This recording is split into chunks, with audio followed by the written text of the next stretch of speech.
Let's appreciate Bam's lateral quickness. Switching out onto White, lunging towards the threat of the step back 3, and in one step immediately shifting his weight to recover on the drive, and in one more step shift his weight again to recover to break up the lob.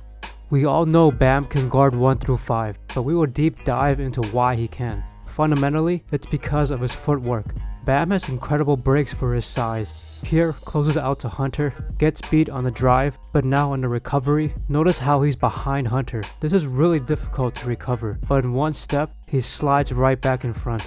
For many players, when they are trying to recover from behind and cut off a drive, their momentum carries them away from the offense. And when they try to stop, they need 2 steps before they can fully stop. And what you often see is the offense finish on the other side because they can't recover in time.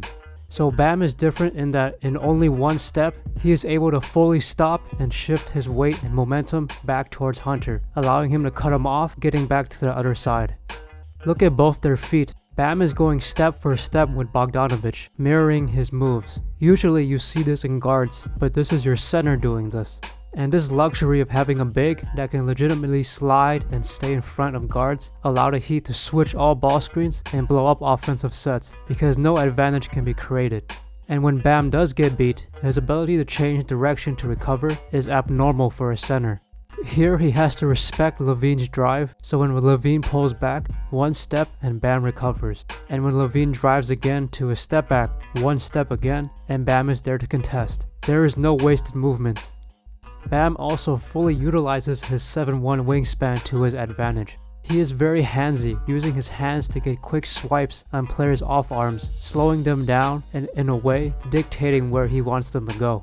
Here Looney catches Bam off guard with a spin move, so he uses his length, hooks Looney's off arm to basically pull him back into his body so he can't turn the corner on this spin. A foul, yes, but will the ref call it? Probably not. Here on a switch, uses his off arm to essentially push Van Vliet towards the baseline to use it as an extra defender and force turnover. But overall, what is most impressive about Bam is how he does things on defense that aren't his responsibility. Here Bam traps the ball screen. Robinson is supposed to rotate while Jimmy takes this cutter and Bam takes his man. But Bam reads Barnes' eyes and sees he is committed to the pass to the cutter and does Butler's job for him.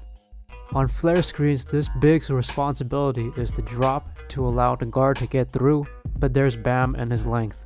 Here Bam is 1 pass away. It is not his responsibility to help on the roller, but he goes anyway, and he can't go because of PJ Tucker. He knows PJ has his back to rotate if the ball gets kicked out, giving him the freedom to play free safety. It just shows you the value of PJ Tucker without it showing on the stat sheet. Although Bam didn't win Defensive Player of the Year and wasn't even a finalist, his peers recognize his value that the media doesn't see.